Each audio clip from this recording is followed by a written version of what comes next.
So the title of my comments this morning is A Perfectly Imperfect Life.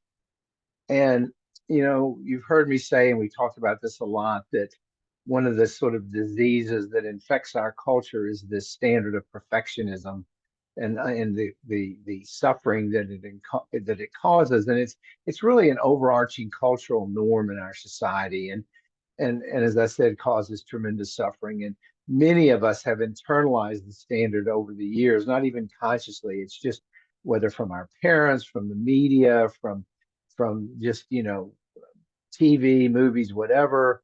Um, and we've suffered as a result. Constantly trying to meet this standard of perfection in whatever areas of our lives where it pops up. And it's an impossible standard, but it doesn't stop us from seeking it, trying to achieve it.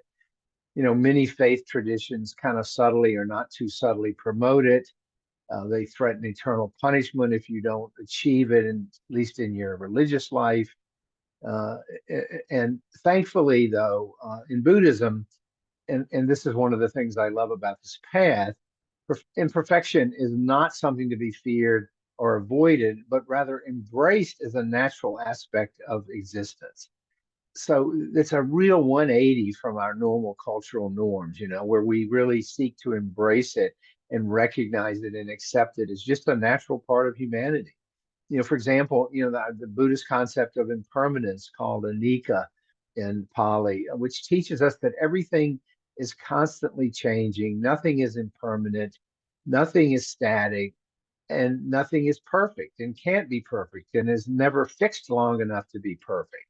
The imperfection and the flux in every phenomenon are natural aspects of existence, not flaws to be eliminated, not barriers to be overcome.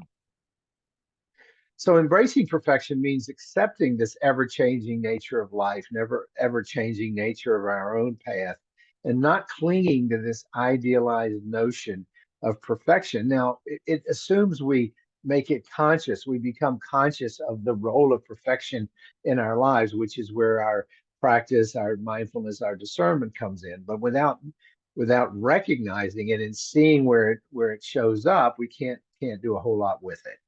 Um, so how can anything be done perfectly in a life where everything is constantly changing? So that's the one way in which Buddhism sort of confronts perfectionistic standards. Additionally, suffering, dukkha in the Pali, arises from our attachment to things, and often that attachment is wanting things to be perfect or permanent. And we know that that's a tremendous cause of suffering. When we want to hold on to something or make it perfect, or we suffer when it isn't perfect, when it falls short. Um, that's one of the things that we work with, trying to let go of that attachment. And then finally, this concept of non-self, anatta, which suggests that there is no permanent, unchanging self to cling to. So that being the case, how can this self be perfected? It's too elusive. We can't pin it down. We're ever changing. We're always in a state of flux. Our sense of self is constantly a shifting combination of physical and mental processes.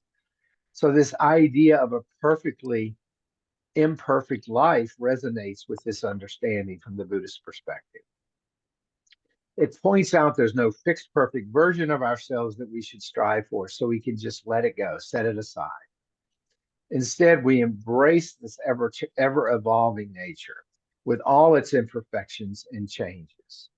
And let me say that again because it's really important. We embrace our ever evolving, ever changing nature with all its imperfections. In other words, the answer to much of our suffering is to embrace and accept the imperfections of life, and particularly those within ourselves.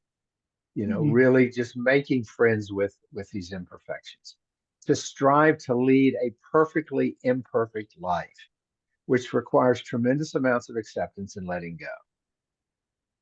But the reality is, and the gift of this is that by embracing imperfection, we achieve greater freedom. We achieve greater inner peace. Some years ago when I started this practice, I was just plagued with perfectionism. I mean, I still am to some extent, but I begin to loosen the grip on it because I begin to see it and see its role in my life and see its role in my suffering. And I could begin to sort of loosen its grip, as I said, and become a little more relaxed. And the result was I was less anxious. I was less worried about performance. I was less driven to achieve Hmm. some imaginary perfection. And I was less self-critical. That was the other thing that happened was the tendency to be so highly self-critical, which really is a byproduct of perfectionistic standards. I'm not good enough. I'm not rich enough. I'm not successful enough, whatever the standard is. The self-criticism just is constantly in our ear, in our head. And I became more accepting of myself, flaws and all. Now that said, it's a work in progress. I'm not there yet, but it's better. But let's be clear, I'm not talking about that we not have goals and standards. Of course we do. Of course we have goals and standards. It's part of what makes our lives meaningful. But what I'm talking about is not clinging to them with an eye toward perfection so that anything short of that is a failure. I mean, that was my problem. Anything less than perfect was a failure. Didn't matter how well I was doing. If it wasn't perfect in my eyes or in the eyes of whoever was judging me, then I was a failure, and I suffered because of that. So it's not the case that we don't have goals, we don't have standards. It's that we don't set them up to be only a success when we perfect them. If you think about perfection in your own life, even if it's not fully conscious, and the suffering that it causes, you can begin to dig into this. You can begin to penetrate the standard and see how much suffering it causes. Buddhism, as you know, is a non-theistic path and has much in common with modern psychotherapy, probably than more deistic faith traditions. And I know this from the way in which Buddhist principles have become increasingly incorporated into the practice of psychotherapy as it's currently offered in many settings. These theistic traditions, particularly those that adhere to dogmatism and fundamentalism, um, influence the worldview of those who follow them. The expectation is you have to lead a perfect life, a sin-free life. It informs their values, their experience of their body, of their sexuality, of their gender. I mean, it can be incredibly oppressive because the implicit message is you have to be perfectly free of sin or you're going to, pay a price for it. And this creates deeply ingrained attitudes about good and evil, these dichotomies, sexuality and spirituality. And it creates a standard of perfection for many of these attitudes and behaviors. And the suffering ensues. Many of us have been there. Many of us, are still trying to shed some of that baggage. When I was in full time practice in my professional life, I saw way too often how this results in a depth of emotional wounding and suffering that was huge. I mean, people would come in just burdened with all this religious guilt and shame and just suffering immensely because they were not, meeting the standard that their faith tradition demanded or asked of them. The good news is that modern Western psychology has filled in the gaps of the Buddhist teaching. That the Buddha didn't address some of these more complex issues that we see today because he lived in some ways a less complicated world. And so there's been this kind of convergence of Buddhist teaching and modern psychology. And it's really why I'm such a fan of what I call practical Dharma, this combined approach, which brings in both perspectives. And modern psychology, which is highly compatible, in my view, with Buddhism to address our common suffering.